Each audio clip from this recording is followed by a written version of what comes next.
Muy buenas tardes a todas y todos. Vamos a iniciar con la sesión del día de hoy. Vamos a continuar con el desarrollo del módulo 2 que corresponde al área de psicología. Para esto, vamos a continuar con la presencia del licenciado Jorge Paredes Oblitas, que nos va a estar básicamente explicando todo lo que es el desarrollo de la temática número 2 del módulo 2 como tal. Para esto, bueno, voy a dar la palabra al licenciado Jorge Paredes Oblitas que nos pueda compartir todos sus conocimientos y experiencia, ¿no? Muchas gracias. Adelante, por favor, licenciado.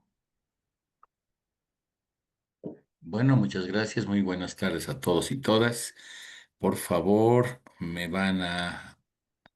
eh, me van a confirmar que se ve la pantalla, por favor, la presentación y se me escucha muy bien.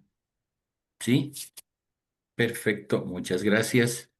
Entonces, no hay manchitas ni nada en la presentación, ¿no? Ok, gracias, muchas gracias. Muy bien, a ver. em, Hoy día vamos a trabajar en lo que prácticamente todas las personas que trabajamos con algún tipo de violencia o de violencias deberíamos saber.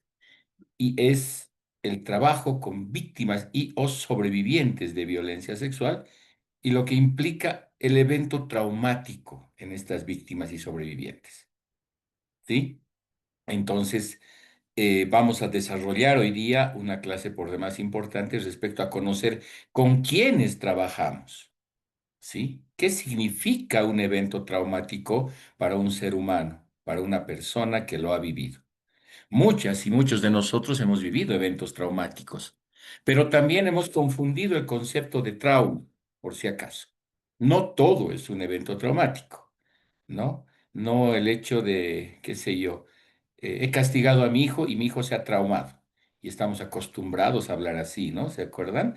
Y decimos, tengo mi amiguita que es bien traumadita, mi pareja es bien traumado o bien traumada y no hablamos correctamente en función de un evento traumático. Y como hablamos así coloquialmente, muchas veces minimizamos lo que es un evento traumático respecto a las reacciones psicológicas, emocionales y hasta físicas que pueda tener una víctima y o una sobreviviente de violencia y sobre todo de violencia sexual.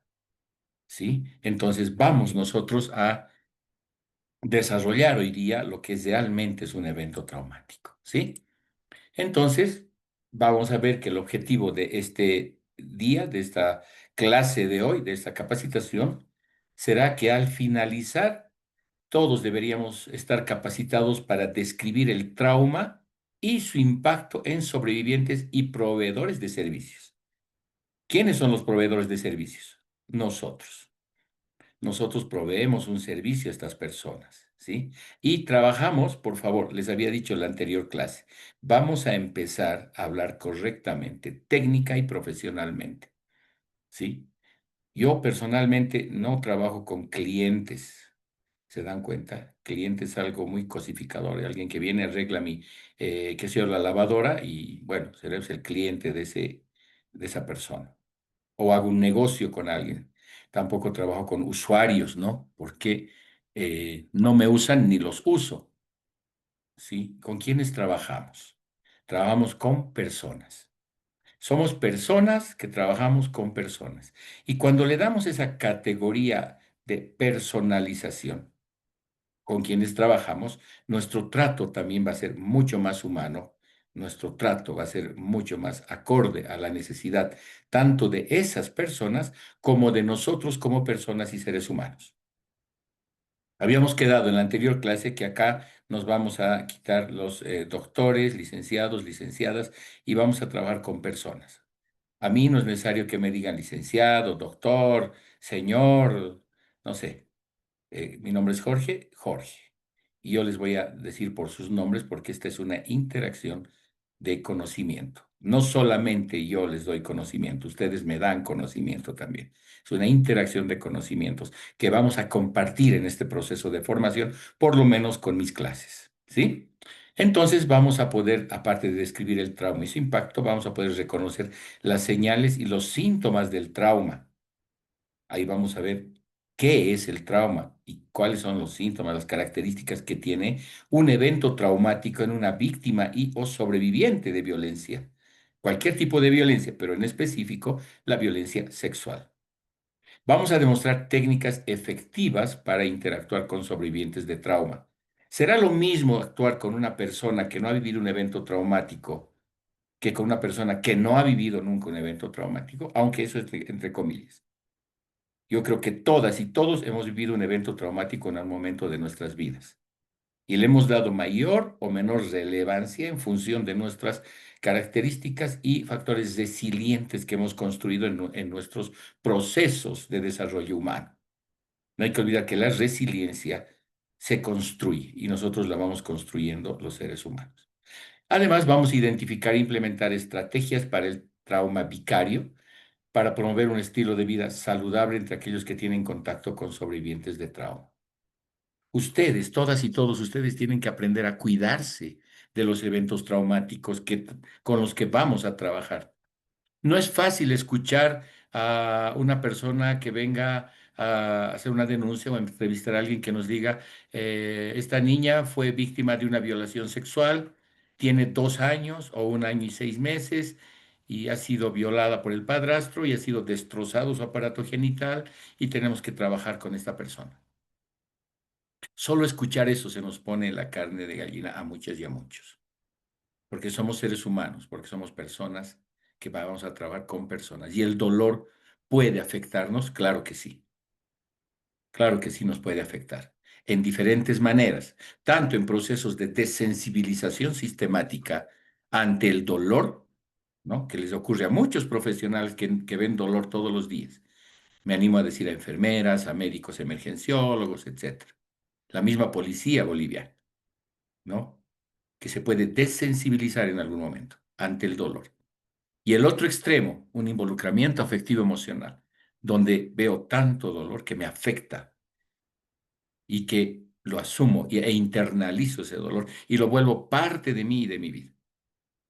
Entonces vamos a identificar e implementar algunas estrategias para un autocuidado personal, profesional, desde donde nosotros estamos atendiendo a estas víctimas o posibles víctimas y sobrevivientes de violencias y sobre todo violencia sexual. ¿Sí? Entonces vamos a buscar este objetivo. Pero para empezar, vamos a definir lo que es el trauma. Y voy a preguntar a una o dos personas que no tienen su cámara encendida. Uy, hay un montón. Les voy a aclarar otra cosa a quienes no tienen sus cámaras encendidas. Quienes no tienen la cámara encendida no tienen asistencia en mi clase. Y cuando yo califico, califico con un alto porcentaje de la asistencia a esta clase. ¿Sí? Porque la idea es que si bien es virtual esta clase, es presencial. Requiere la presencia de cada una y uno de ustedes. ¿Y cómo vamos a medir la presencia de cada una o uno de ustedes? Es con la cámara encendida durante toda la clase. No vale que enciendan la clase y que enciendan más bien la cámara durante 10 minutos y luego la apaguen la cámara. Esa persona no tiene asistencia en esta clase. Y se darán cuenta que se está grabando toda la clase. Es decir, cuando yo califique y tenga una persona que no aprobó este módulo, entonces me dirá, ¿por qué no aprobé el módulo si yo he presentado mi trabajo, he asistido? Bueno, le diremos, mire, usted no ha asistido a la... Pero ahí está mi nombre en el cuadradito negro. Entonces no es asistencia. Y lo estamos recalcando todas las clases en las cuales estamos trabajando. ¿Sí? Entonces tengan muy en claro eso. Guerra avisada no mata moros, se dice, ¿verdad? Y les estamos previniendo de que persona que no tiene su cámara encendida no asiste a esta clase, no tiene habilitada la clase. Y también quien encienda su cámara, por favor, tiene que estar esa persona, como yo estoy en un recuadro, presente ahí. Y no que esté apuntando al techo o al piso, como aquí hay unas dos personas están apuntando al techo o al piso, su cámara. Tienen que verse ustedes en la clase. Es como si estuvieran en una clase de la universidad, ¿no? Y aquí veo que hay mucha gente que no ha encendido su cámara.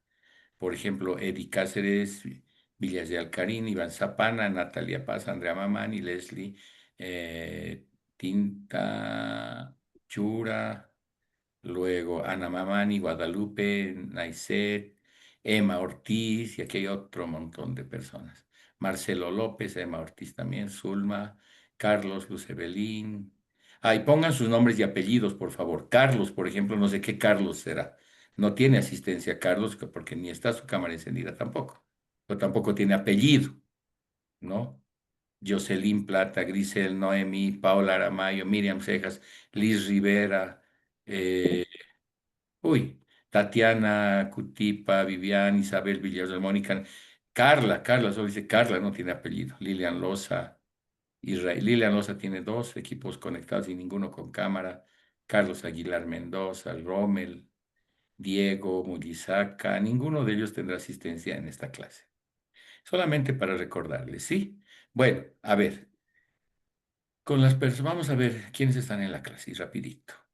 A ver, dígame, por favor, Naiset Alvis, ¿qué es para usted el trauma? ¿Qué será un trauma? Estoy haciendo las preguntas a quienes no tienen su cámara encendida, por si acaso. Y si no se responde en 3 segundos, vamos a hacer la pregunta a otra persona y ratificado que no está. Naiset Alvis, ¿qué es trauma para usted? Doctor, bueno, buenas tardes. Buenas tardes. ¿Por qué no tiene su cámara ¿Me encendida, escucha? Naiset? Le escucho, pero no la veo. No, estoy hablando de mi dispositivo, estoy con otro nombre que es Génesis Alvisuri. Wow, usted tiene doble personalidad. Es que he entrado de mi computadora ahora de mi celular, sí estoy con cámara de mi celular. Ya, ok. Dígame, ¿qué es para usted trauma? ¿Qué es un trauma? Hablamos de trauma todos los días, todas y todos hablamos de trauma. ¿Qué será un trauma? Bueno, quizás para mí un trauma quizás es un hecho que ha acontecido, bueno, un hecho que le ha traumado, que le ha causado un shock quizás a una persona. Un trauma como Ya, tal puede ser que trae secuencias o secuelas de algún acontecimiento, de un hecho como tal. ya, muy También bien, lo puedo está. entender como un daño o una lesión, un impacto que ha sufrido. Que causa un daño o una lesión, ¿vale? Ya, muy bien. Sí, Y así vamos a ir haciendo preguntas a personas que no tienen sus cámaras. Y si se apaga su cámara, Génesis es, ¿no? Génesis, pero no sé, Naiset, ¿quién será Naiset? Su nombre de guerra de Génesis es. Ya, ok. Entonces, vamos a ver ahora, por cuestiones de tiempo, no vamos a hacer más preguntas a demás personas. ¿Ya? ¿Qué es lo que parte de lo que nos acaba de decir Génesis, ¿no? Puede ser un evento o una serie de eventos. Los seres humanos normalmente no tenemos un solo evento traumático, tenemos una serie de eventos traumáticos. Me animo a decir que todos los que estamos aquí, las 150 personas que estamos aquí, hemos vivido en algún momento de nuestras vidas un evento traumático. Bajo este concepto que les voy a leer.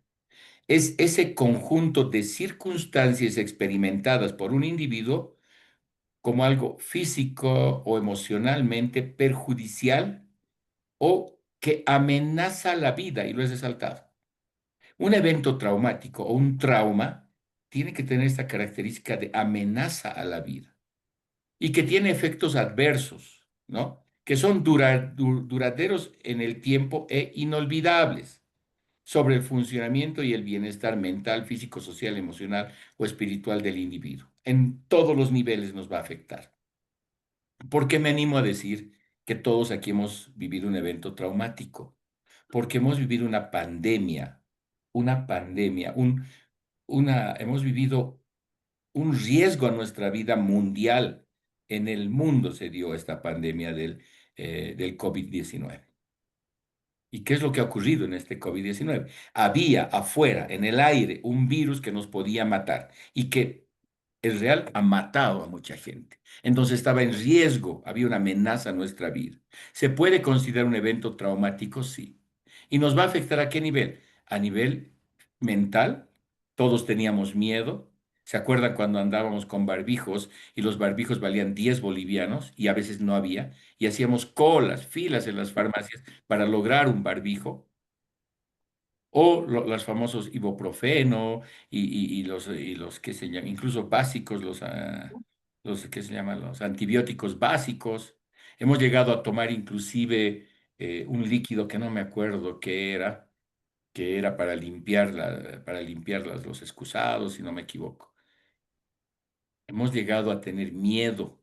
Es más, a nuestro alrededor ha muerto gente, ha perdido la vida mucha gente que conocíamos, gente mayor, gente con sobrepeso, porque encapsulaba la grasa al virus, etcétera, etcétera. Muchos de nosotros hemos enfermado y hemos tenido la muerte presente a nuestro alrededor. Ha generado una amenaza a nuestra vida. Es un evento traumático, ¿sí? Y si se dan cuenta, hemos sido tan resilientes que ahora hemos ido olvidando este evento traumático. Yo recuerdo que a todos los lugares donde se podía comer algo en la calle, que aquí el boliviano, al paceño, a todos los bolivianos, nos encanta comer en la calle. Que la salteñita, que la tucumana, que la salchipapa, la hamburguesita, el anticucho, no sé, la sopa de fideo, las tripitas, y estaría toda la tarde mencionando lo que comemos en la calle. No había forma de comer. Y si comíamos, estaba la señora con alcohol o lavándonos las manos nosotros, quitando los barbijos, comer. Pero ahora se han dado cuenta, todos comen igual que antes, en cualquier lugar, sin barbijos, andamos sin barbijos.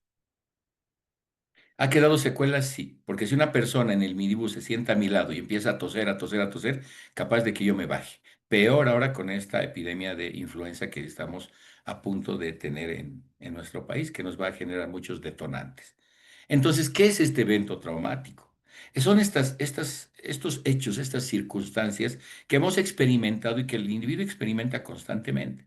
Y tal vez cuando lo traemos al ejemplo de una víctima de violencia sexual, esa víctima de violencia sexual ha temido por su vida durante la agresión sexual. Pensaba que iba a morir durante o después de la agresión sexual inclusive, generando un trauma y tal vez un estrés postraumático luego de la agresión sexual. Entonces, quiero que tengan bien en clara esta definición. No todo es trauma.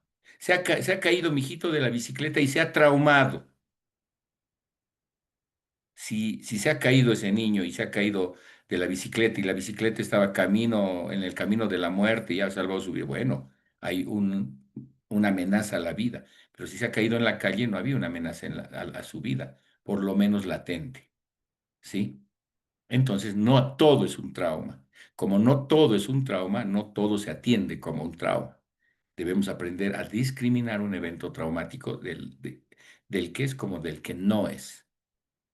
¿Sí? ¿Se dan cuenta? Quiero que vayamos teniendo ese concepto bien claro porque vamos a hablar de trauma toda esta clase y tal vez toda la vida ustedes van a tener que trabajar con eventos traumáticos atendiendo víctimas y o sobrevivientes que han vivido eventos traumáticos. Y por ende, cuando entendamos lo que les está pasando, vamos nosotros a generar seguramente calidad, calidez, buena atención, escucha activa, etcétera, etcétera, con estas personas que nos necesitan en ese momento en el cual nosotros interactuamos como profesionales. ¿Sí? Entonces, este es el concepto de trauma que va a afectar al individuo, esas acciones van a perjudicar, no hay un trauma bueno. Es decir, me he sacado la lotería y me he traumado por sacarme la lotería. Es incoherente, ¿verdad? Entonces, eso tenemos que entender. Va a haber siempre, esta experimentación de estos hechos, va a haber siempre algo perjudicial, a todo nivel. ¿Puede haber traumas físicos? Sí. Estoy jugando fútbol, me dan un golpe en la rodilla, me lastiman, se hincha, hay una ruptura de menisco, hay un trauma físico que va a afectar emocionalmente, sí. ¿Ya? Entonces vamos a ir describiendo esto, lo que es el trauma. ¿Por qué debemos aprender acerca del trauma? ¿Por qué ustedes creen que debíamos aprender del trauma? Porque esta experiencia llamada trauma es algo que comúnmente se experimenta en víctimas y sobrevivientes de violencias y sobre todo de violencia sexual. La gente lleva el trauma en sus mentes y en sus cuerpos toda la vida. No existe la forma de olvidar un evento traumático. Yo no les puedo decir, olvídense que hemos tenido una pandemia, olvídense. Nadie se va a poder olvidar. ¿Sí? Una víctima de violación sexual no le puedo decir, olvídate que te han violado, sigue adelante. Nunca se va a olvidar, jamás se va a olvidar el evento traumático, sobre todo de la agresión sexual. Es más, puede vivir en su mente, sí, Y ahora decimos, ¿y qué hacemos con estas personas? ¿Se tienen que morir porque van a estar con trauma? No. Se hacen procesos especializados, sobre todo psicoterapéuticos, de análisis, de racionalización del evento traumático para deconstruir conceptos, para cambiar el significado, para resignificar el evento traumático, que ya son procesos muy profundos, donde esa persona no tomará el evento traumático como fatal y el fin de su vida, sino tal vez como una experiencia más a la cual debe ser resiliente y deconstruir su vida en función de incluso el evento traumático.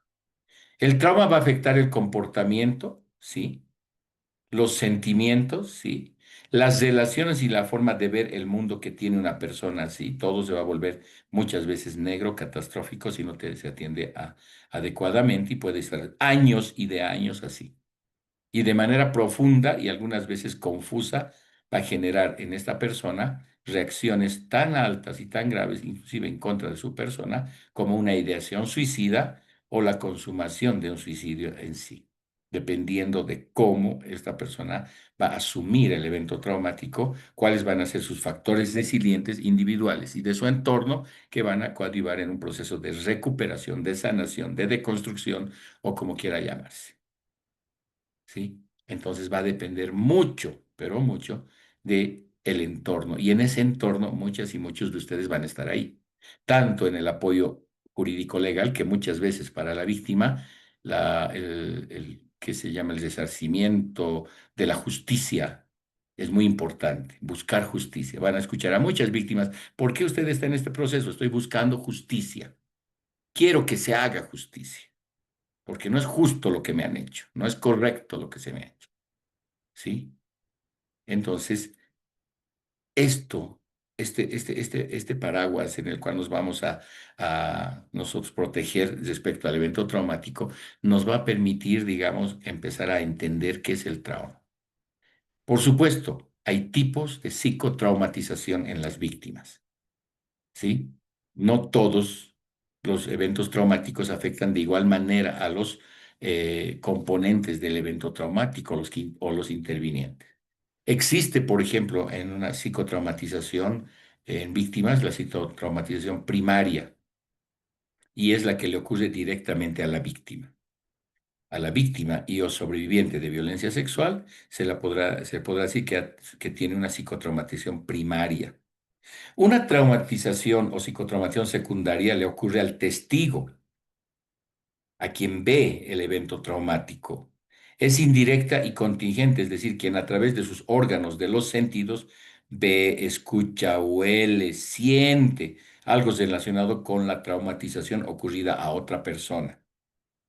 ¿Sí? Que yo vea un accidente donde muere una persona de manera muy fuerte, me puede traumatizar, sí. Ni lo conozco, ni la conozco a esa persona, pero he visto ese accidente, he visto cómo se ha quemado vivo, por ejemplo, y he estado ahí. ¿Me puede traumatizar? Sí, claro que sí. Puedo ser traumatizado de manera secundaria porque no he sido implicado directamente, he sido testigo de un hecho. En violencia sexual no existen testigos, se van a dar cuenta. La violencia sexual o las agresiones sexuales son de carácter íntimo y privado. No hay testigos. Y si yo soy testigo cuando están violando a una niña y yo no hago nada, me convierto, paso de testigo a ser cómplice de esa agresión sexual. Por eso no existe una categoría de testigo en una violación sexual. Por el carácter de intimidad que se tiene y que no es fortuito, es planeado, es planificado, es intencional el daño que se va a hacer a esa víctima. ¿Ya? Entonces quiero que se entienda eso. En esta traumatización secundaria entra una psicotraumatización vicaria, que les voy a explicar ahorita qué es. Y lo he apartado para explicarles, porque es bien importante que ustedes entiendan esto. Sin embargo, vamos a ver también esta psicotraumatización terciaria, que es indirecta y afecta a la familia y amigos más cercanos. No ha visto esa persona nada, se ha enterado. Es la abuela que está en otro departamento de Bolivia, está en Santa Cruz, la víctima en La Paz, ha sido víctima de violación. Su nieta de 2 o 3 años, la abuela se entera en Santa Cruz y le puede dar un infarto. No ha visto, no ha sido testigo, pero había una relación afectiva, emocional con esa persona que le puede afectar y así de lejos puede ser una víctima terciaria ¿sí? Y se dan cuenta, puede ser afectada también. Entonces, como les decía, dentro de la psicotraumatización secundaria, existe una traumatización vicaria. Y quiero que pongan mucha atención en esto. Todo lo que les estoy hablando son preguntas de examen, por si acaso, ¿no? ¿Qué tipos de psicotraumatización hay? ¿Qué es la traumatización vicaria? ¿Qué es un evento traumático, ¿no? A ver, la traumatización vicaria se refiere a un tipo de traumatización secundaria por impacto acumulativo y microtrauma. ¿A quiénes les puede dar? A todas y todos nosotros que atendemos víctimas y sobrevivientes de violencias, y sobre todo de violencia sexual. Está derivado de la práctica profesional cotidiana. Abogados, abogadas, ahorita vamos a ver a quiénes.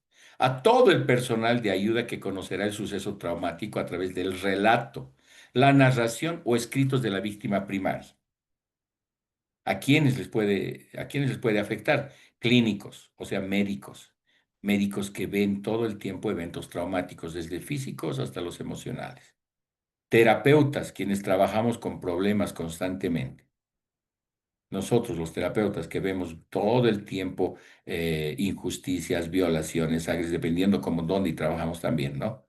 Sucesos traumáticos, donde vamos a trabajar con estos. O profesionales emergenciólogos como bomberos, policía, Grupo Versa, que están haciendo levantamiento del cadáver. ¿Han visto un cadáver alguna vez ustedes? Sí, con su cabeza nomás asienta. Los que digan, no, es bien feo ver un cadáver.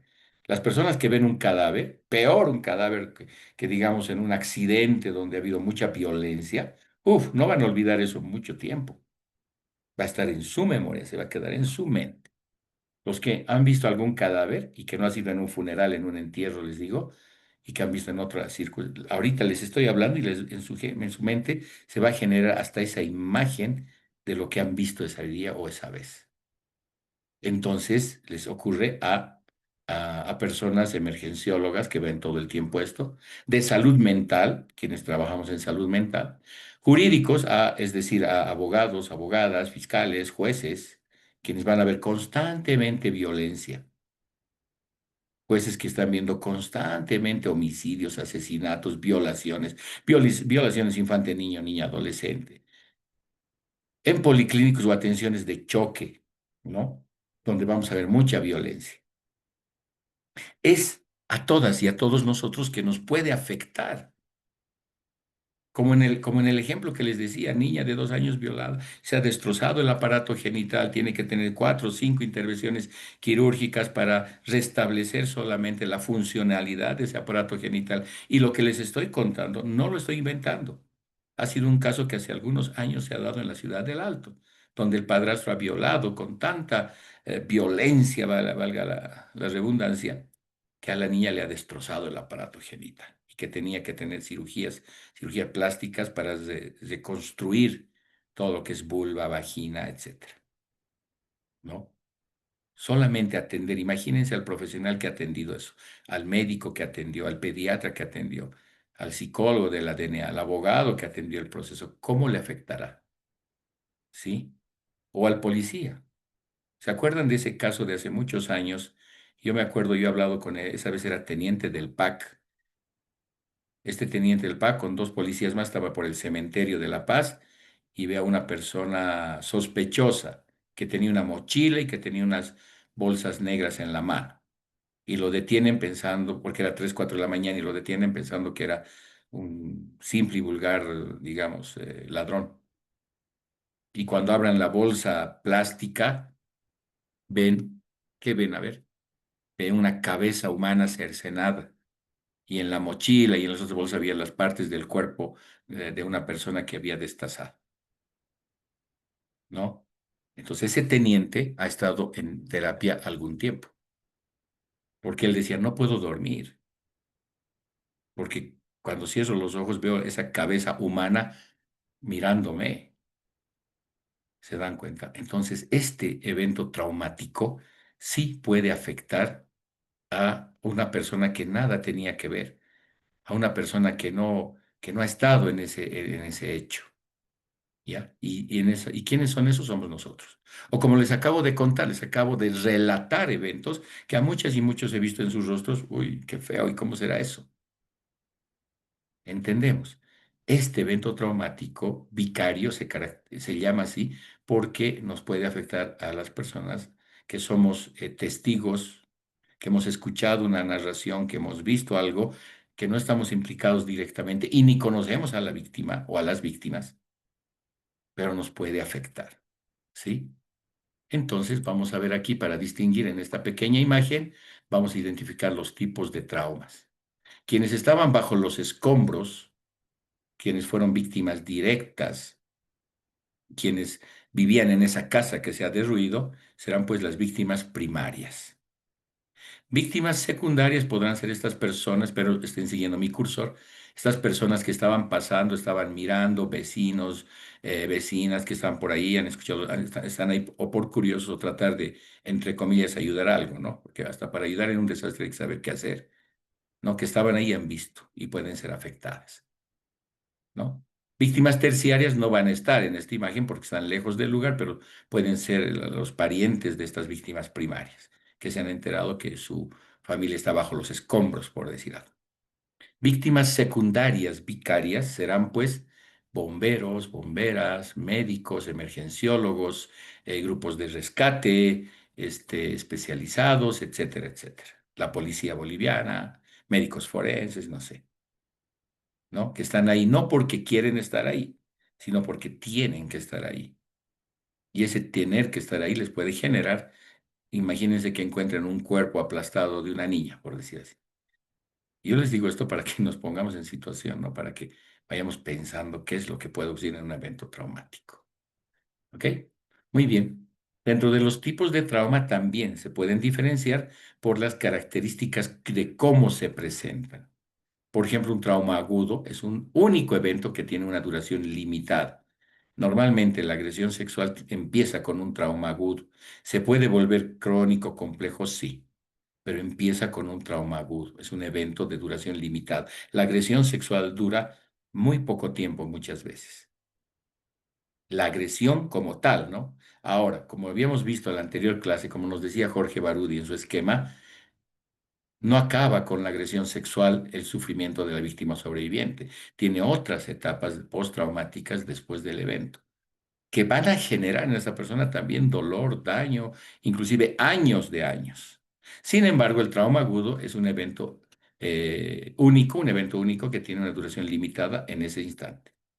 El trauma crónico ya se va a volver cuando la experiencia de múltiples eventos traumáticos durante un largo periodo de tiempo, los efectos del trauma crónico se acumulan con el tiempo.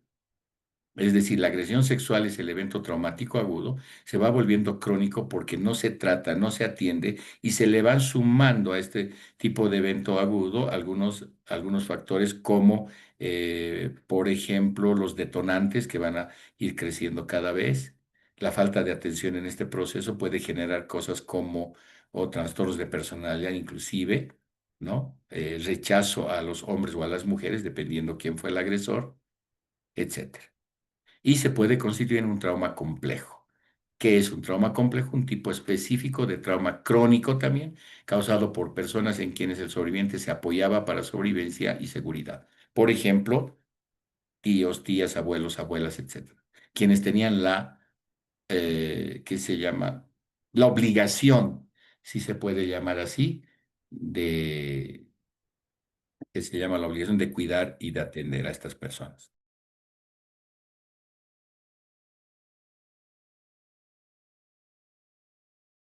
Entonces, vamos a ir viendo que existen diferentes tipos de trauma de acuerdo a las características con las que se van a presentar, ¿no? Entonces, vamos a ver también que estos tipos de trauma pues, se van a generar en diferentes personas. Este trauma complejo se presenta muchas veces. A ver, les voy a dar un ejemplo de trauma complejo. Es cuando, por ejemplo, el agresor sexual es el padre biológico y lastimosamente ocurre. Entonces, ¿qué va a pasar con la víctima sobreviviente? Quiere, ama a ese señor que es su padre. Dice, es mi padre, lo quiero. Pero también es el agresor sexual. lo odio, no quiero verlo, cuando lo veo me da miedo, asco, repulsión. Se vuelve complejo el evento traumático. Existe una dualidad de pensamientos en el cual la víctima o sobreviviente está en la espada y la pared. Es más, su entorno le dice, no le vas a acusar a tu papá o a tu tío, ¿cómo le vas a acusar? ¿Qué vamos a hacer si lo meten a la cárcel? ¿De qué vamos a vivir? ¿Cómo a tu papá le vas a hacer eso? ¿Cómo a tu tío tan querido le vas a hacer eso? O a tu hermano. Y hemos visto en la anterior clase que lastimosamente 8 de cada 10 agresiones sexuales contra niño, niña, adolescente se da por sus primeros entornos en los cuales la víctima se desarrolla. Y este trauma complejo es muy, pero muy recurrente en estos casos. Se complejiza en función de que el trauma es causado por quien debería cuidar y proteger a esa sobreviviente, a esa persona, ese niño, niña, adolescente, esa mujer en indefensión. Ya se vuelve complejo, ¿sí? Espero que se vaya entendiendo. También vamos a ver que existen las tres Es del trauma. Una es el evento traumático como tal, ese evento cómo se da. El dos es la experiencia del trauma, qué genera ese trauma, cuál ha sido la experiencia que nos ha generado el evento traumático y los efectos que va a tener en el trauma. ¿Cuáles van a ser los efectos que van a tener en el trauma? Empecemos por la primera. ¿Qué es el evento traumático? Incluyen amenazas reales o externas de daño físico y psicológico. ¿Cómo se da en ese proceso que nos marca Jorge Barudi de la anterior clase? Acuérdense. El agresor sexual hace un proceso, hace una captación de la víctima. No va el primer día, la ve sola y comete la agresión sexual.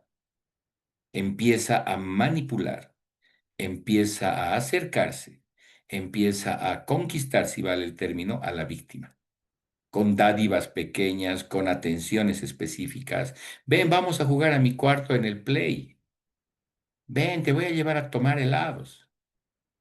Ven, te voy a regalar dinero. Te voy a dar crédito. Te voy a dar un celular, etcétera. ¿No? Este evento traumático va a involucrar una sola experiencia, pueden ser eventos repetitivos y duraderos que van a abrumar la capacidad de respuesta de un individuo. Es decir, la agresión sexual se puede empezar de un abuso sexual, de un tocamiento, toques impúdicos, y va a generar, muchas veces va a llegarse, digamos, a la violación como tal, a la penetración, ¿sí? Entonces, ¿qué es lo que pasa en este evento traumático? Se van a incluir las amenazas reales o externas del daño físico, psicológico que tenga la víctima sobreviviente, ¿no? Ese es el evento. Estos eventos traumáticos rinden a las víctimas indefensas con fuerza abrumadora, o sea, ¿cómo les digo? Las captan, las manipulan, las atrapan en un juego, tal vez, si se puede llamar así, en un juego muy macabro donde esta persona va a ser manipulada constantemente.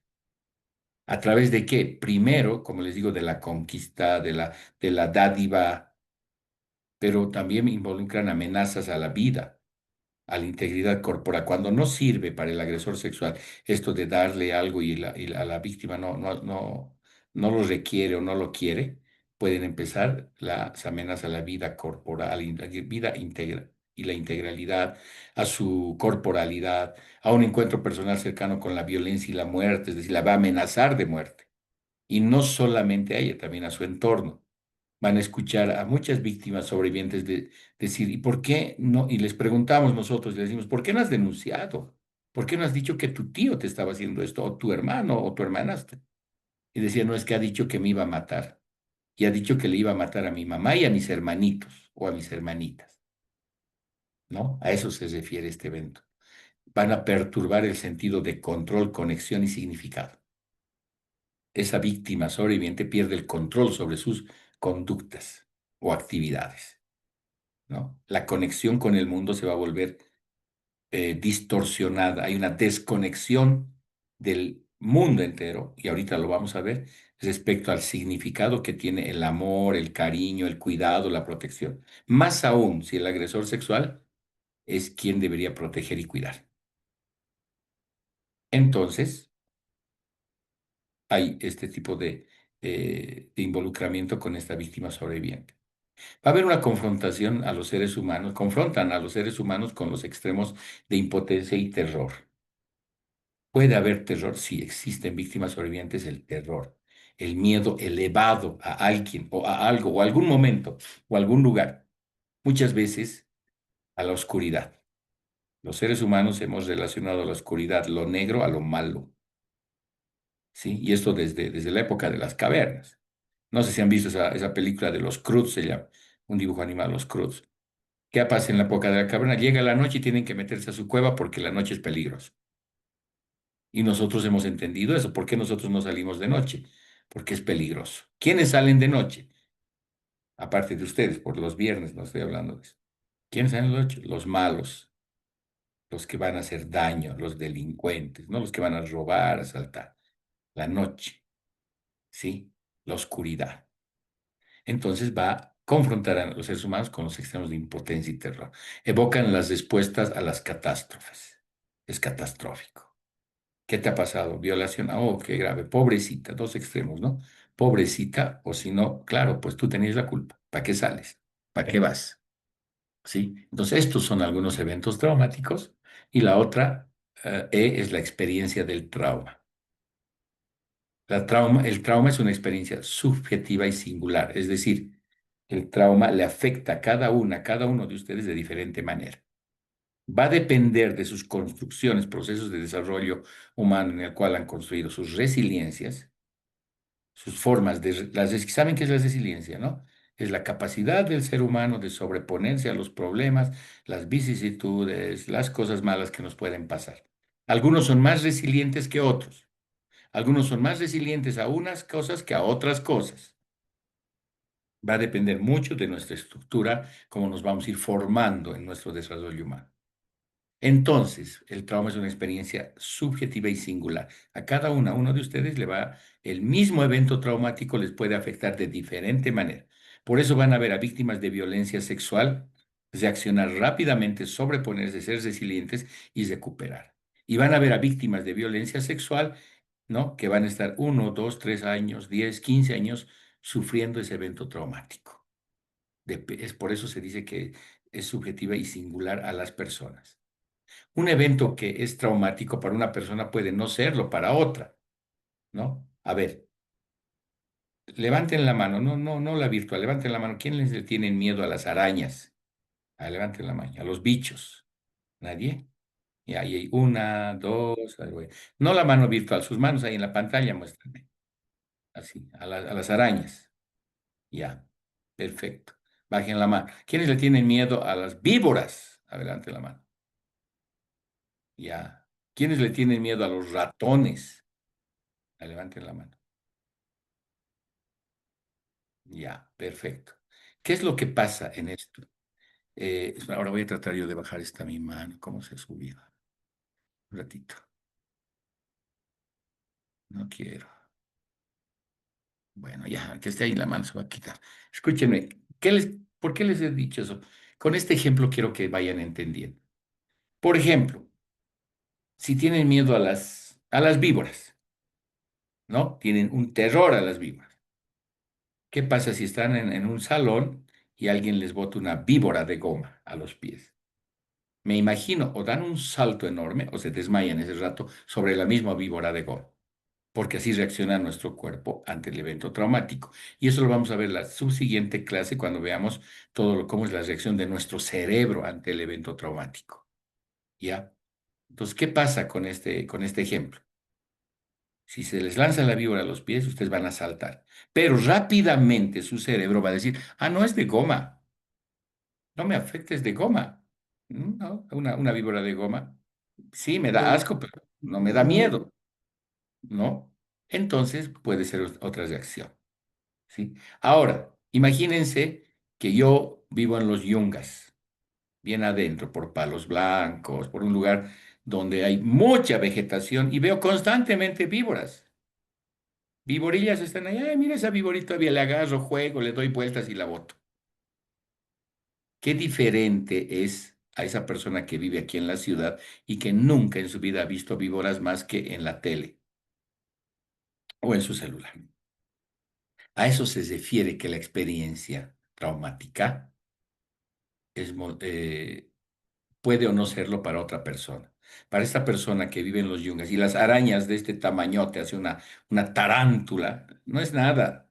Juega con la tarántula, pero para otra persona que no lo ha visto, puede generar una experiencia traumática muy fuerte al punto de desmayarse, al punto de vomitar, al punto de tener una reacción inclusive fisiológica no pensada, ¿no? Entonces, a eso se refiere que el evento traumático para una persona puede ser o no para la otra. La experiencia es moldeada por varios factores, incluyendo las creencias culturales, ¿no? En las agresiones sexuales, sobre todo, se da eso.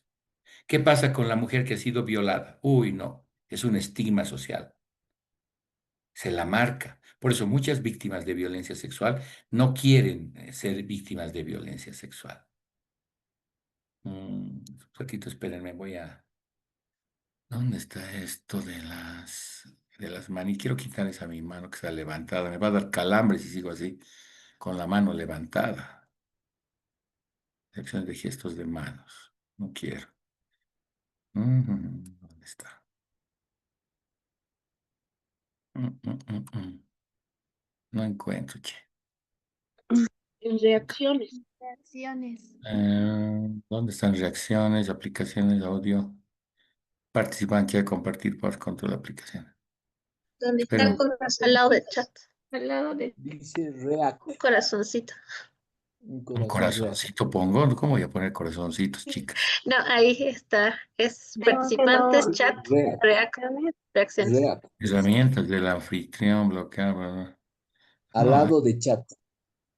al lado de chat En hay compartir y reacciones. tengo participantes. Es que tengo otro tipo de control. Ah, Entonces tiene que buscar el icono tengo aquí de reconocer reacciones. manos. De reacción.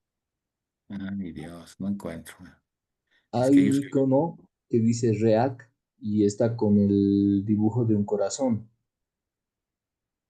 No tengo pues eso, les puedo mostrar mi pantalla. Tengo audio, video, herramientas de anfitrión, participantes, chat, compartir, pausar, control remoto, Entre aplicaciones. participantes y ponga su nombre, apriete su nombre y ahí va a salir coso.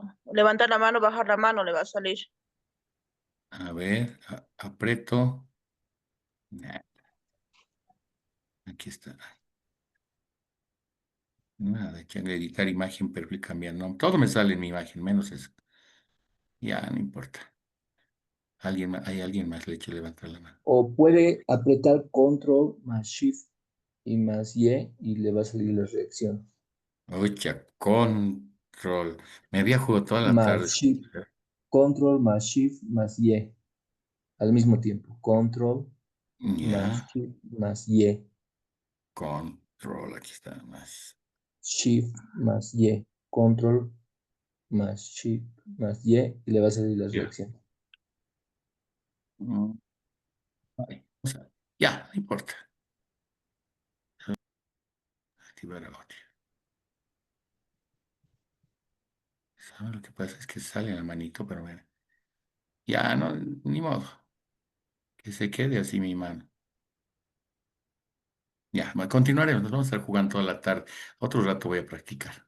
Continuaremos, se va a acabar el tiempo. A ver, hablábamos de la disponibilidad de un sistema. A ver, no, primero, la experiencia es moldeada por varios factores, incluyendo las creencias culturales. ¿Qué nosotros creemos de la violencia sexual? ¿Ya? Además, la disponibilidad de un sistema de apoyo positivo. ¿Qué pasa en la víctima de violencia sexual que no tiene un apoyo positivo? Nosotros teníamos un caso en Fénix con las víctimas o sobrevivientes de violencia sexual, que después de la agresión sexual, la abuela le dice a la víctima, claro, pues te ha debido gustar, ahora vas a venir seguro cada vez aquí. Imagínense ese apoyo de la familia, ¿será positivo? No lo es.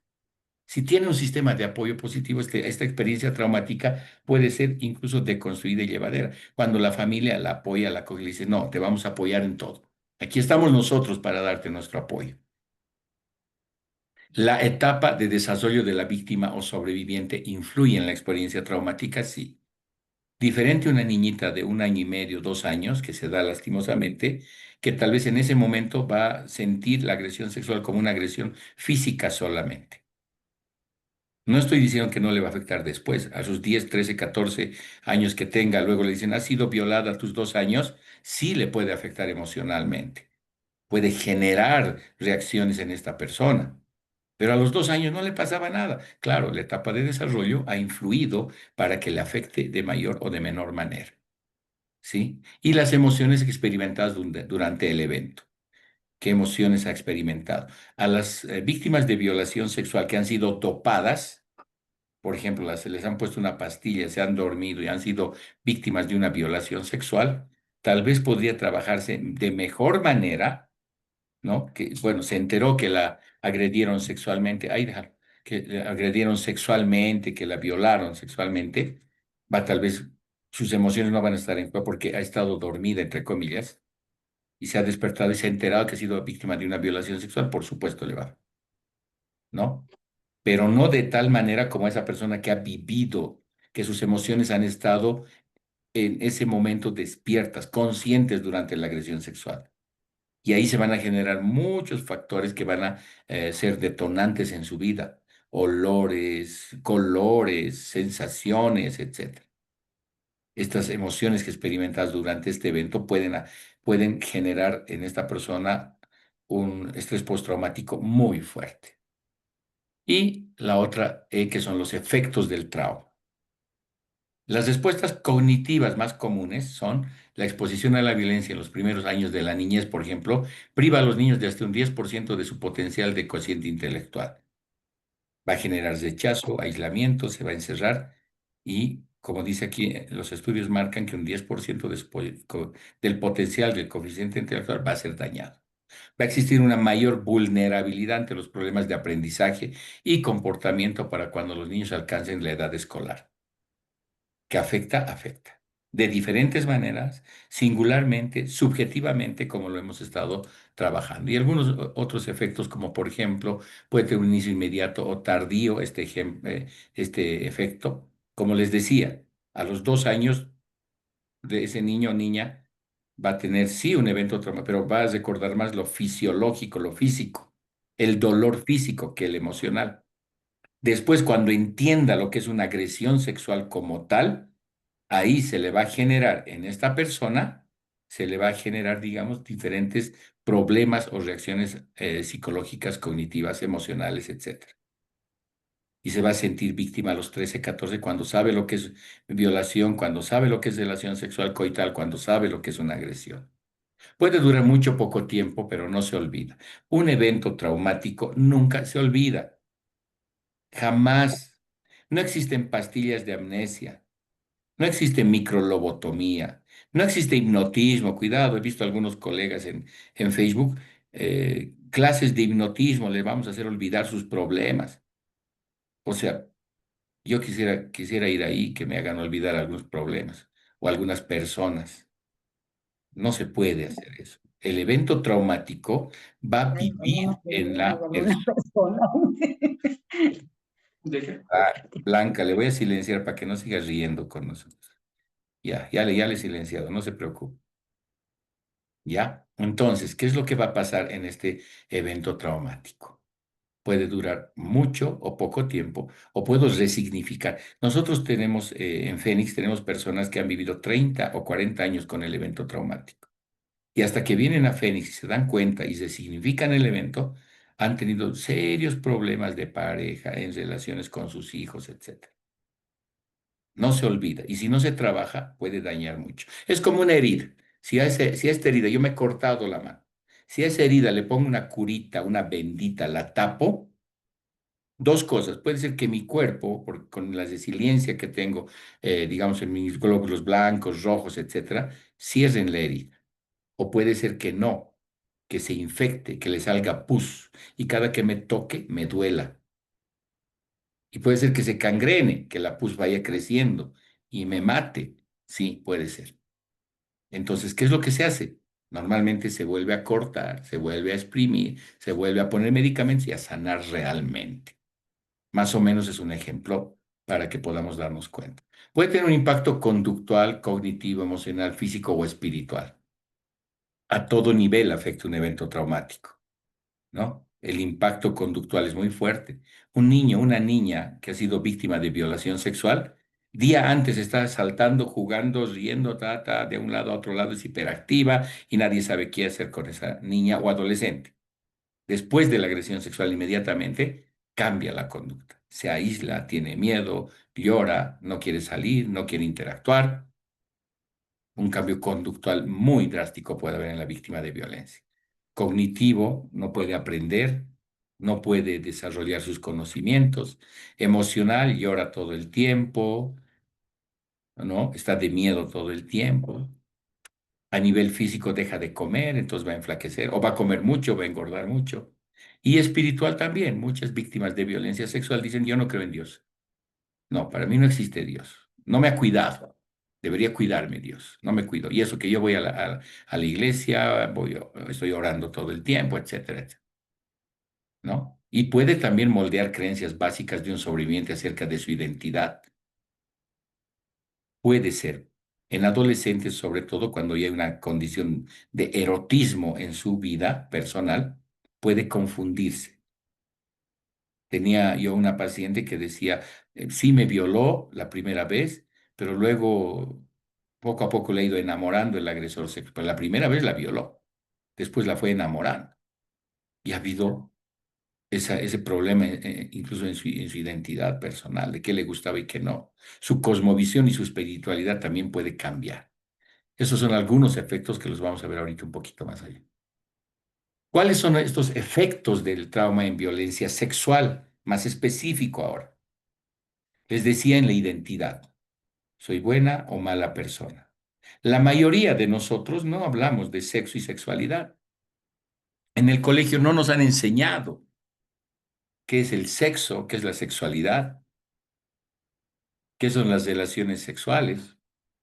No nos han dicho, nos han hablado de anatomía, tal vez. En el mejor de los casos, en clases de biología o psicología, nos han mostrado un aparato genital masculino y uno femenino. Nos han dicho, eso es el sexo, ok.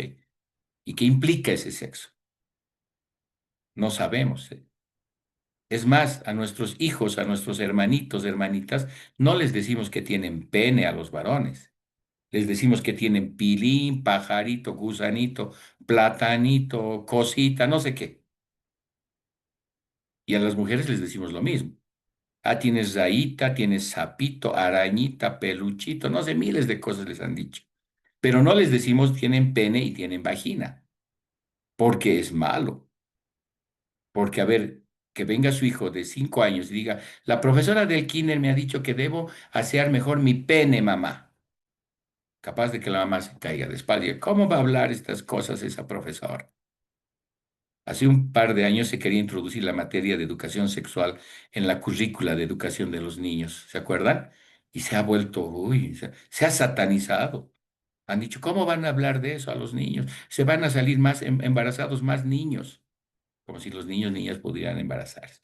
¿Se acuerdan, no? Ha habido ese boom de ahí. Y deberíamos hablar de sexo, sí. Confundimos sexo con sexualidad. Ustedes confunden sexo. Anoche he tenido sexo.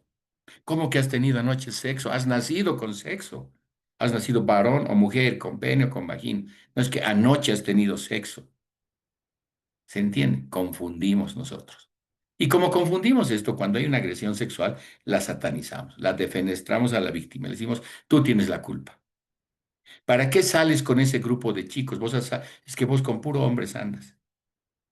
Y prejuiciamos y estereotipamos. Tú te vistes así, pues por eso te han violado. Con poca ropa, usas tops, usas escotes, tienes minifalda, por eso te han violado. ¿Se entiende? Y prejuiciamos y estereotipamos. Como hacemos eso, la víctima o sobreviviente de violencia sexual tiene un problema de identidad. ¿Era buena? ¿Era mala? Me han violado por mi culpa, porque yo me salí a una discoteca y estaba con minifalda o con escote muy grande y por eso me violaron. Mentira. Nunca tiene la culpa una víctima, lo habíamos dicho. Una sobreviviente de violencia sexual jamás tiene la culpa, ¿no? Existe, por supuesto, el problema de la confianza. El agresor sexual es un depredador sexual, es alguien que va a hacer un proceso en el cual poco a poco va a captar a la víctima, la va a engañar, la va a engatusar, la va a manipular. Primero le va a dar dádivas. ¿Se acuerdan que las abuelas nos decían antes, no te recibas nada de un extraño? Debería decirnos, no te recibas nada de nadie y menos de un conocido, porque el agresor sexual es alguien conocido. En el 90% de los agresores sexuales es alguien que está en su entorno de conocidos, de familia, de amigo, amiga, novio, hermano, hermanastra, padre, padrastro, etcétera, etcétera. Entonces, si el agresor sexual ha sido alguien conocido y parte de este círculo, ¿confiará en otra persona esta víctima? No va a confiar en nadie y se va a aislar y va a ser uno de sus problemas, tal vez que se deba trabajar. La visión del mundo se vuelve, pues, insegura. Y les voy a dar un ejemplo. Si tuviéramos, digo, porque no hay esa opción de investigación, si tuviéramos a un adolescente antes de una agresión sexual, 13, 14, 15 años, y le decimos, ¿qué quieres hacer en tu vida? Y nos dirá, bueno, quiero ser doctora, quiero ser abogada, psicóloga, policía, arquitecta, ingeniera. ¿Y cómo lo vas a hacer? No, voy a estudiar, voy a hacer esto, voy a hacer esto, voy a salir del país, voy a buscar una beca, nos va a dar un proyecto de vida tal vez. Inmediatamente después de la agresión sexual, esta persona, si tuviéramos la oportunidad a la misma persona de preguntarle y decirle, ¿qué vas a hacer en tu vida? Capaz de que nos diga, me quiero morir, no quiero nada. Pero tú querías ser arquitecta, no, me quiero morir, porque me han destrozado mi vida, porque el mundo es malo y existen procesos de aislamiento, en muchos casos, que es un extremo, se aísla, se encierra, ¿no? En un círculo de autocuidado muy, pero muy nocivo, o lo contrario, tiene una conducta hipersexuada, inadecuada a su edad. Ocurre mucho con niñas o adolescentes de la calle, que con una manera de autocuidado tienen más relaciones sexuales para la cuestión de generar poder a su alrededor y autocuidado. La visión del mundo se vuelve entonces insegura, mala, y el mundo no sirve para nada. ¿Sí? Y también, por supuesto, afectaría a la espiritualidad, ¿no? Esa persona que cree en Dios luego dice, no, pero ¿por qué Dios ha permitido que me hagan eso? Si yo voy a la iglesia, yo estoy en oración constante, ¿por qué a mí? Hay un cuestionamiento como un efecto del evento traumático, incluso a lo espiritual. Y no solo a Dios, sino también a lo bueno, a lo ético, a lo que debería hacerse o no a su alrededor. ¿Sí? Entonces, estos efectos pueden ser físicos del trauma también, no solo emocionales. Pueden haber efectos físicos que se llama somatización. ¿Qué es la somatización? Volverlo psicológico, físico. A esa adolescente dice, me duele la cabeza, me duele mucho cada que me acuerdo, cada que no puedo dormir, me acuerdo de la violación, me hace doler la cabeza, me dan náuseas, vómitos, dolores de estómago, malestar físico, resfríos constantes debido a débil sistema inmune, afecta a nivel físico, se somatiza, lo psicológico se vuelve físico. Le hacemos un electroencefalograma y no tiene problemas en la cabeza, pero le duele la cabeza. Le hacemos un tratamiento con antibióticos, antivirales, etcétera, le hacemos un análisis de, digamos, de heces, de orina, para ver qué tiene el estómago, por qué le duele. No tiene nada, absolutamente nada. Le hacemos, gracias. Le hacemos una especie de análisis de todo. Tiene malestares físicos, pero no tiene nada. ¿Qué es lo que ha pasado? Está somatizando. Lo psicológico lo está volviendo físico, ¿no? Su sistema baja, su sistema de autoprotección, su inmunidad a muchas cosas, al resfrío, a algunas otras infecciones, baja. Pero no tiene nada físico, lo psicológico le está afectando. Sí, es un efecto del trauma que sí puede afectar a nivel físico también. Vamos a ver ahora algunas respuestas emocionales.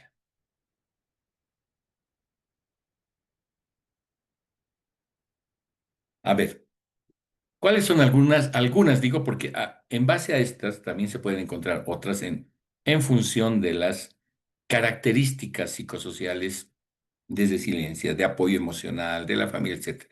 Pero estas son las básicas que se presentan o más comunes ante un evento traumático. Y en una agresión sexual se presenta esto que es el miedo. Una víctima de violencia sexual, mientras más indefensa está, más en indefensión está, tiene más miedo. Los niños y las niñas tienen más miedo. Las y los adolescentes tienen miedo. Y aunque no crean, les digo, el miedo a veces no es al agresor solamente. Sí se tiene miedo al agresor porque ha transgredido pues, los niveles de seguridad, de intimidad de esta víctima sobreviviente.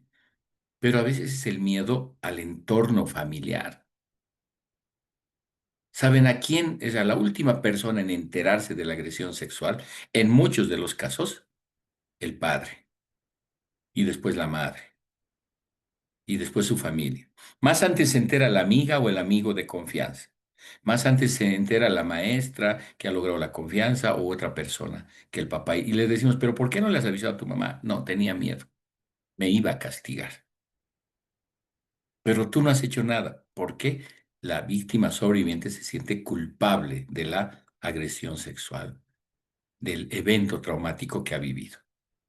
Al miedo se le suma la ansiedad, rasgos ansiosos, ¿no? Depresión. ¿Se puede ver ansiedad en niños y niñas? Sí. No tiene que ser un adulto para tener unos rasgos ansiosos, por ejemplo. Se come las uñas, no duerme, no quiere comer tampoco su comida, ¿no? Etcétera, etcétera. A esto, el dolor. Ahora bien, les comento que el dolor físico, sin desestimar este tipo de dolor, es el más fácil de curar o el de sanar o el de atender o el de identificar en sí. El dolor físico es más fácil de identificar. Y vemos, hay desgarro vaginal a nivel de las 3, las 6, las 9, las 12. Saben ustedes cómo se hace el informe médico forense, ¿verdad? La médico forense va a ver la vagina y va a decir, bueno, a nivel de las 12, de las 6, de las 3, de las 9, de las 5, de las 4, ahí está un desgarro vaginal, hay una laceración, hay un hematoma, ¿no? Ha habido la agresión sexual donde hay hematomas en piernas, en brazos, en cuello, etcétera. Se puede identificar y se puede, a ese dolor se le puede dar pues solución. Analgésicos, desinflamantes, antibióticos, antirretrovirales por si acaso, etcétera, etcétera. Es un dolor físico identificable. Pero existe otro dolor más subjetivo, ese dolor emocional, psicológico, que no se identifica fácilmente, ¿no? Y por eso he puesto, han visto la película, ¿no? Que tengo ahí las imágenes de Intensamente. ¿Qué color es la rabia? Roja. ¿Qué color es el miedo? Medio lila, creo. La tristeza es azul. La alegría es amarilla.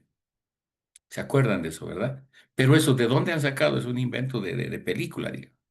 Y si yo les pregunto, ¿de qué color es el alma de las personas? ¿Qué estado tiene el alma? ¿Es físico, gaseoso, líquido? ¿Cómo es el alma de un ser humano?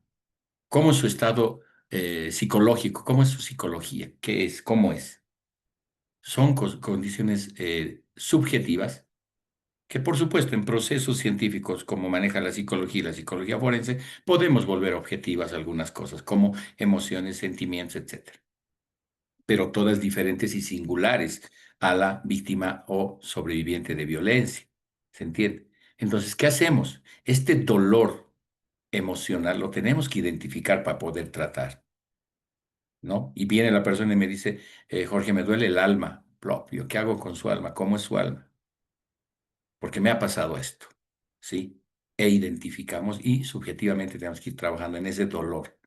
Se le suma la culpa. El sentimiento de culpa es algo muy, pero muy grande y elevado que tienen las víctimas de violencia y sobre todo las de víctimas de violencia sexual. Ese sentimiento de culpa puede generar en esta víctima o sobreviviente la ideación suicida, la consumación de un suicidio, las autolesiones, el coaching, problemas, trastornos de personalidad, etcétera, etcétera. Solo con la culpa. Y también es una herramienta muy poderosa para deconstruir conceptos y decirle que ella no tiene la culpa, fue víctima y sobrevivió a esta agresión sexual. que no existe culpa en la sobreviviente. A esto se le suma la vergüenza. Yo he atendido a mujeres profesionales, abogadas, psicólogas, víctimas de violación sexual. Y cuando les dije denunciemos, me han dicho, no voy a denunciar, nunca nadie va a saber. ¿Por qué? Porque me da vergüenza. ¿Qué van a decir de mí? Soy una abogada prestigiosa, soy una gran profesional. ¿Por qué? Porque nuestra sociedad todavía tiene estigma y prejuicio contra la violación sexual. Y nadie se quiere. Es más fácil decir, me han robado, me han golpeado, me han pegado, me han quitado mi celular, que decir, me han violado. Ese estigma social va a generar la vergüenza social y por ende el aislamiento. En niños y en niñas es bien común el aislamiento, en adolescentes también. Es un aislamiento como una medida de autoprotección, autocuidado. Mejor me aparto porque el mundo es malo, porque la gente es mala, porque mi tío, mi hermano, quien debía cuidarme, me violó. La demás gente que ni la conozco me va a hacer más daño. Me aíslo.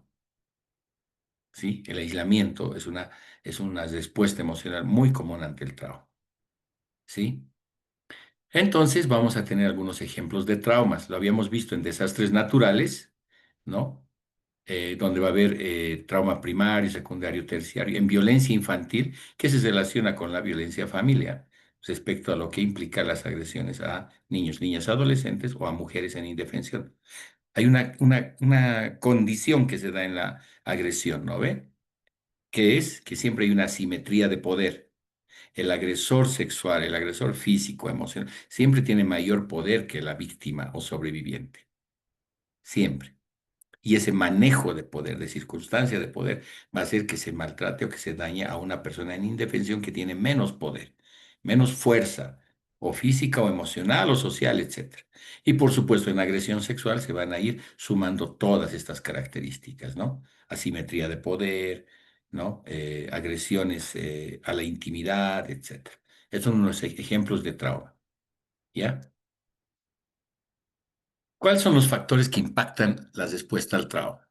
El temperamento, ¿sí? El carácter, la manera de ser o reaccionar de las personas, las creencias acerca del nivel de peligro enfrentado durante el evento. Puede ser que una persona que sea muy resiliente a los problemas pueda sobreponerse de mayor manera. El historial de traumas, normalmente las víctimas de violencia física en la familia. Cuando hay una agresión sexual pueden recuperar más fácilmente, son más resilientes, porque poco a poco han aprendido a ser resilientes. A diferencia de una niña adolescente que nunca tuvo problemas en su casa y es víctima de una violación sexual, el proceso, el daño será más grande y el proceso de recuperación será mucho más largo todavía y más específico de tratar.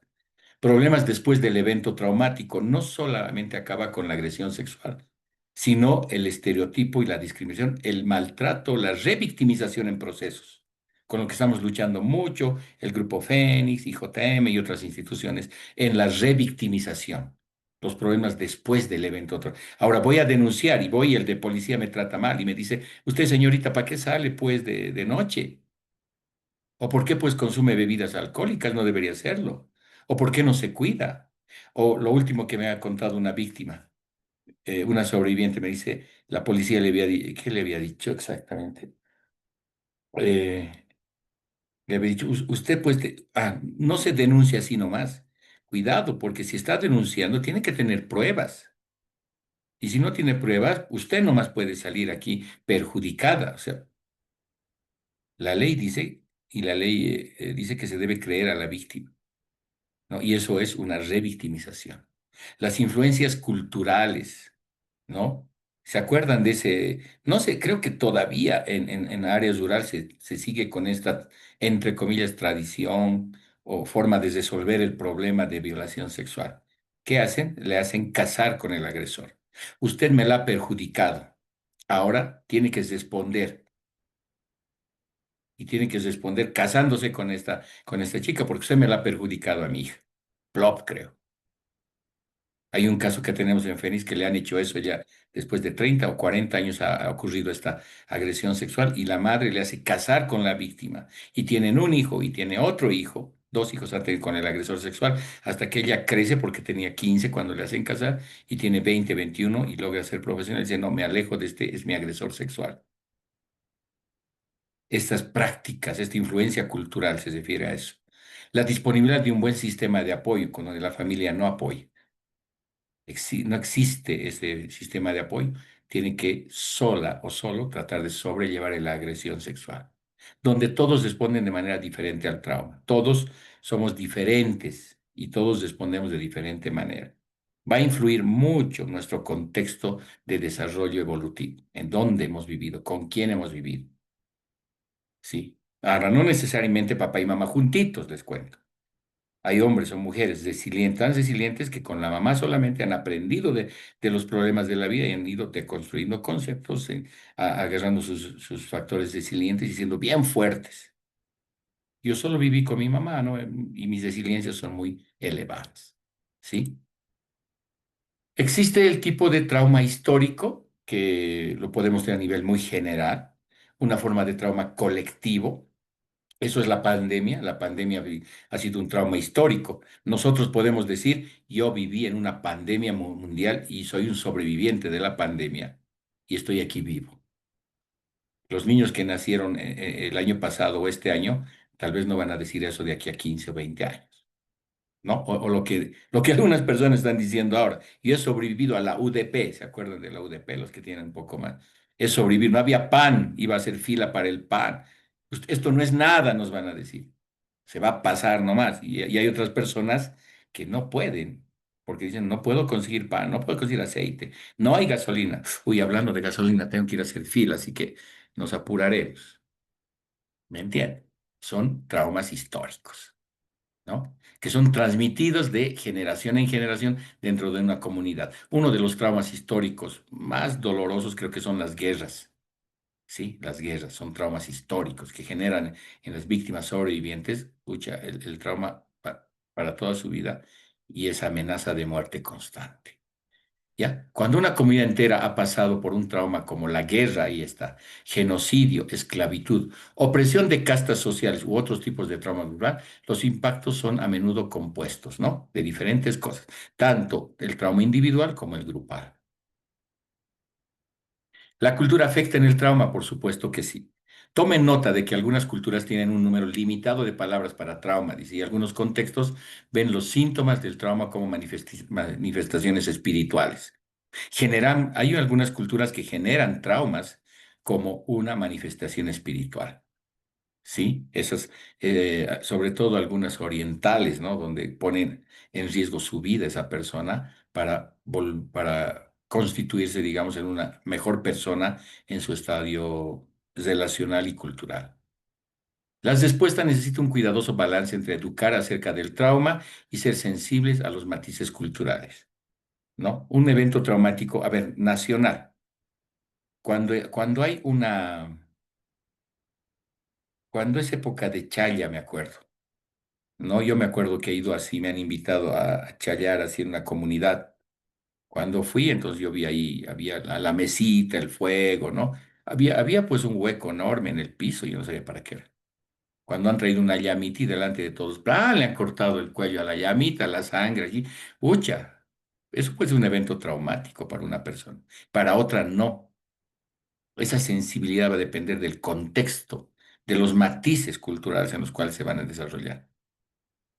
Oye, pobre animalito, lo han degollado y luego, ¿y dónde están las leyes del maltrato animal y todo eso? No, se sobrepone la condición cultural, ¿ya? A eso se refiere cómo la cultura puede afectar en lo que es el evento traumático. Y por supuesto, ya para ir cerrando, vamos a ver esta pirámide de ACE, se llama, un estudio de experiencias infantiles adversas, donde vamos a ver cómo se desarrolla el evento traumático y cómo puede finalizar. Sobre todo en niños, niñas, adolescentes. Las experiencias infantiles adversas se dan la experiencia infantil adversa en la base. Existe un evento traumático, algo que le ocurre a esta persona, algo que le va a generar un evento, ¿no? Y va a crecer con una deficiencia social, emocional y cognitiva. Este evento traumático, un cachito, ¿a qué hora? No, 3:30, 4, ya. A ver, retomemos. Se da la experiencia infantil adversa, el evento traumático se genera en este niño, niña, adolescente. Se va a generar la deficiencia social, emocional y cognitiva. Es decir, va a haber una afectación en sus procesos de interacción social. No va a ser el mismo niño o niña que saltaba en el recreo, jugaba y llegaba a la casa feliz y no sé qué. Sus emociones y sus características cognitivas van a ser afectadas. Van a ser afectadas al punto de que no va a querer estudiar, no va a querer volver al colegio, se va a sentir mal, va a llorar de todo, se va a asustar de todo, dependiendo de la característica de etapa de desarrollo en la que se encuentra. Si es muy niño, muy niña, si es adolescente, tal vez va a tener algunos mecanismos más de defensa construidos o resiliencias adecuadas a esos procesos, etcétera. Pero esto le va a generar la adopción de comportamientos de riesgo para la salud, como el aislamiento social que les había mostrado. Una de los riesgos que va a generar esta agresión sexual va a ser que este comportamiento va a ser de aislamiento. Se va a aislar. No quiero salir, no quiero ir, no quiero ir al colegio, no quiero salir a la calle, me da miedo todo, va a haber un aislamiento social.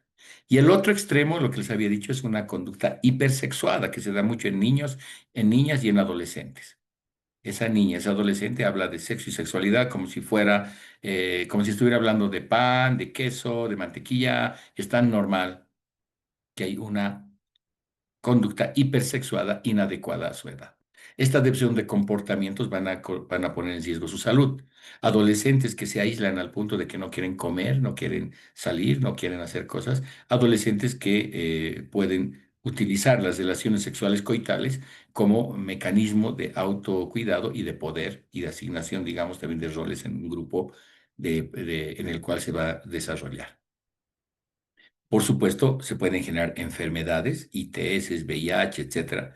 Discapacidad y problemas sociales, sobre todo se da en chicos y chicas de la calle, es el mayor ejemplo que se me ocurre, donde va a haber a través de un evento traumático, se va a ir generando toda esta deficiencia social, adopción de comportamientos peligrosos, y enfermedades, discapacidades, problemas sociales, etcétera. Y lastimosamente una muerte prematura. En niñez o adolescencia sí se puede dar. ¿Sí? Entonces esto nos muestra cómo va creciendo en esta pirámide todas las características que pueden generar daños a futuro si no son tratados adecuadamente, daños a futuro que pueden acabar con una muerte temprana de esta víctima o sobreviviente. ¿Sí? Entonces, hoy día vamos a retomar un pedazo de esto para continuar lo que es el trauma vicario, que nos interesa a nosotros como trabajo, que ustedes aprendan a cuidarse, a todo el autocuidado que deben tener como profesionales. ¿Sí? Entonces, a ver qué hora es. Teníamos que acabar a las 4, tenemos 8 minutos exactamente para que ustedes puedan hacer preguntas, comentarios y yo pueda responder o podamos. Por favor, lo único que les voy a pedir es que no me hagan, no hagamos trabajo de casos. O sea, no quiero que me digan, Jorge, he atendido un casito donde ese casito era así, una niña, un adolescente. No estamos en atención de casos. Quiero preguntas respecto al evento traumático, a qué implica el daño, cómo son las reacciones, etcétera, etcétera. ¿Sí? Porque si hacemos eso, lo que les digo, vamos a estar toda la tarde respondiendo casos, que va a haber un momento que lo vamos a hacer mucho más adelante en el curso. ¿Ya? Muy bien. Laura, ¿cómo estás, Laura? Buenas tardes, te escucho. Buenas tardes. Tenía una consulta que se me vino cuando hablábamos de esto del trauma histórico, que decía sobre conflictos, y me hizo un poquito así de cuestionante sobre lo de la psicotraumatización secundaria, en la que decía de que son como los testigos, ¿no? Que podrían tener este trauma por ver o presenciar este tipo de cuestiones. Y este decía de que es probable, digamos, de que en violaciones no podría pasar como eso, sino se vería como un cómplice. Pero pensaba y decía, en contextos de conflicto, los testigos familiares que se hice por un tema de tortura, por ejemplo, de que presencien actos de violación contra sus propios familiares o contra sus propios hijos o hermanos, digamos, sí se consideraría como una psicotraumatización secundaria en ese caso. Sí, Es, sí, tienes mucha razón. No lo había pensado en ese extremo, te cuento, que se han dado, ¿no? En guerras, digamos, en movimientos armados, se puede dar una violación, digamos, grupal, donde la víctima o el testigo no puede hacer nada, ¿no? ¿Por qué? Porque corre riesgo su vida. No puedes decir, no violes a mi amiga, a mi hermana, a mi madre, a mi tía. Bueno, porque la matan, está bien, tienes mucha razón, ¿no? Y sí se puede dar, no pasa una. Pero yo estaba hablando, digamos, en el común de la agresión sexual a niño, niña, adolescente y mujeres. Pero llevándolo al extremo que nos lleva Laura, por supuesto que se puede dar una revictimización secundaria esa persona vive toda la vida con la imagen de la violación más si tiene una relación afectiva emocional con esa víctima sobreviviente, ¿no? Violaron a mi hermana delante de mí y no podía hacer nada porque tenía una pistola en la cabeza. Claro, hay una victimización más o menos secundaria, un evento traumático secundario. Sí, sí se puede dar así, Laura. Tienes razón. Gracias. Sara, buenas tardes. Buenas tardes, Jorge. Una consulta. Cuando decías el aspecto de que algunas familias indican, ¿no?, que no denuncien o existe una cierta revictimización y en algunos casos también se da el tema de denunciar, ¿crees que está presente la alienación parental en esos aspectos entre tanto o no denunciar o sí denunciar? Definime la alineación parental primero, porque para ver en contexto. Evidentemente, como no soy psicóloga, tengo conceptos básicos de esta alienación parental, ¿no? Pero a lo que comprendo es en el aspecto, o que, un ejemplo, ¿no? Si la mamá indica que denuncie por otros aspectos, ¿no? Y se ha visto, ¿no?, en la práctica, o que no denuncie por el aspecto de que es el papá. Entonces, no sé si estoy en lo correcto con el concepto de alienación. Sí, sí, tenemos la base. La alienación parental es sobre todo la manipulación que se tiene, ¿no ve? Una manipulación específica respecto a emociones, qué sé yo, a contextos en el cual se va a ver, se da mucho en lo que es la pelea por la guarda, ¿no ve? La alienación parental sobre todo y la manipulación que da del padre, la madre hacia ello.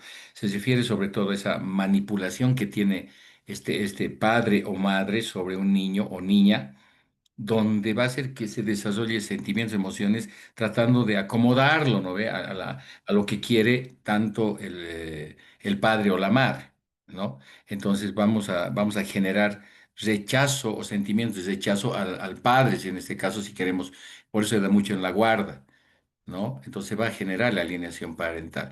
En cuestiones de violencia sexual, por ejemplo, y en lo que dice Sara, entonces esta existe en algún caso, y he visto en algunos casos que existe esa alienación parental cuando, por ejemplo, se acusa al padre de agresión sexual, ¿no? Y le dicen, ah, no, vos vas a decir que tu papá te toca, y he visto algunos casos así, que tu papá te tocaba en la vagina. Y el padre, plop, creo, claro, era mi hija, yo la bañaba y tenía 2 años, 3 años la bañaba, ¿no ve? 4 años. Después tal vez ya no podría ser. Y eso, como hombre, yo digo, tendría que poder bañar a mi hija. Aquí saben que es bien importante la intencionalidad, que es bien subjetivo, lastimosamente. La intencionalidad de daño, y eso se maneja, creo, también en el área de derecho. ¿Cuál es la intencionalidad de daño, si existe o no? Y es algo bien subjetivo, y es por eso que esta subjetividad en el abuso sexual, por ejemplo, se debe tratar con pinzas.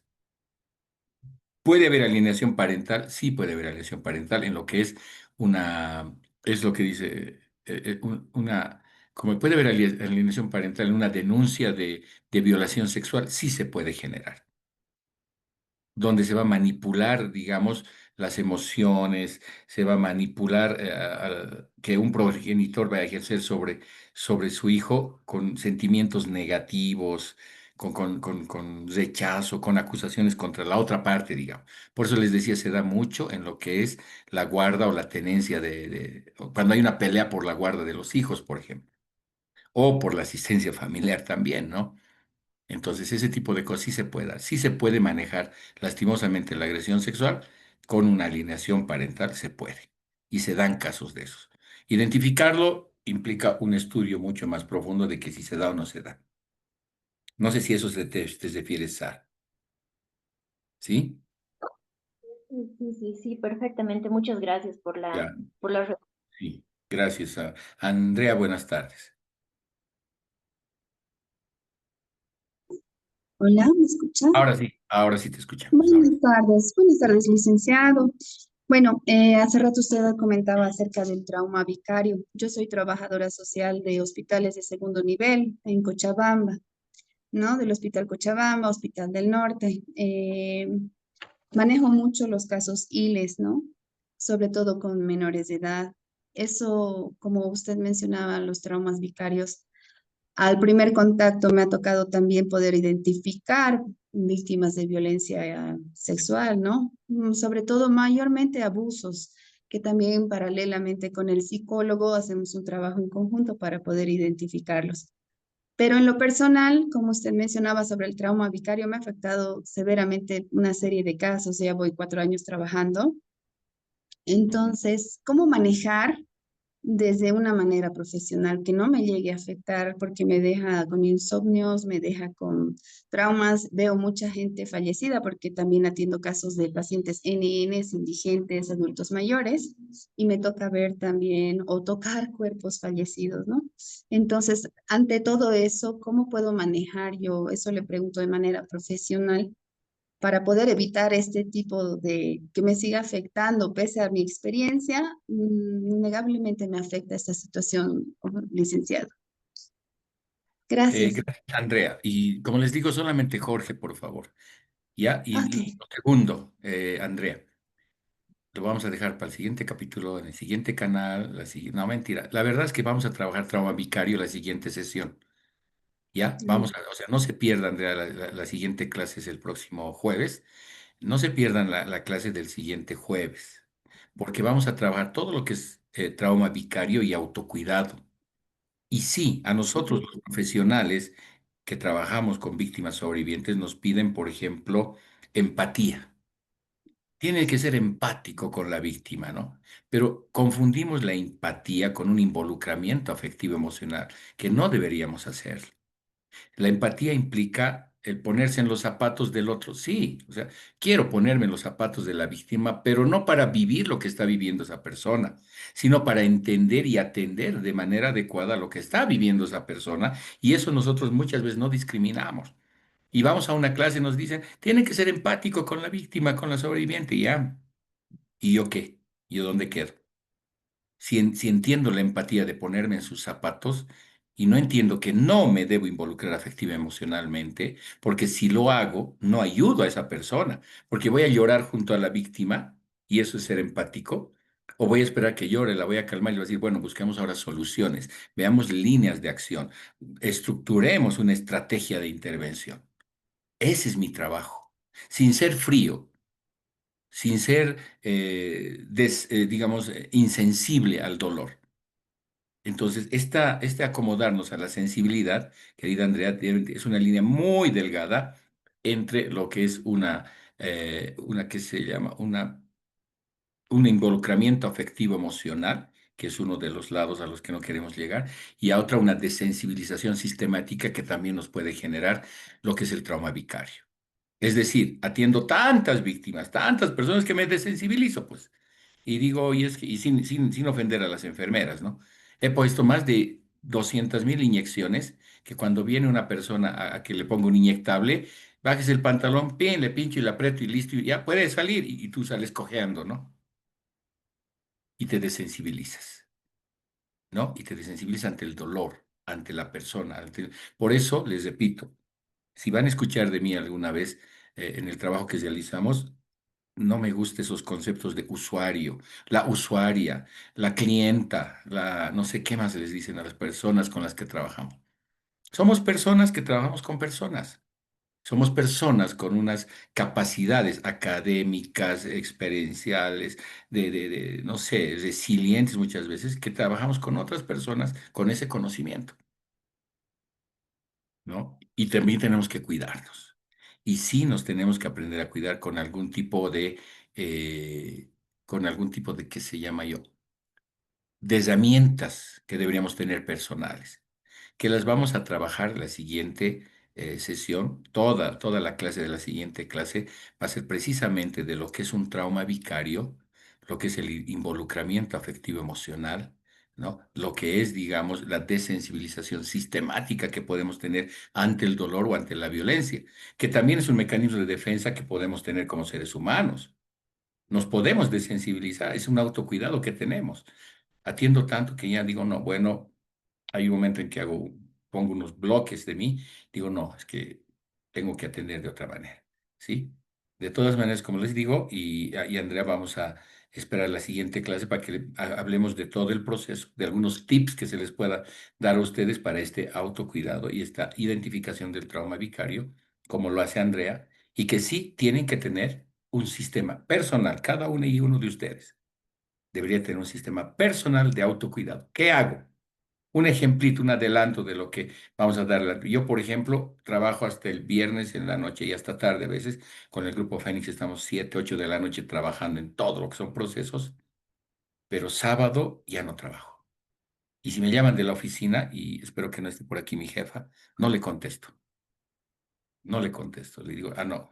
Tendría que llamar 4 o 5 veces y decir es emergencia, y ya recién le voy a contestar.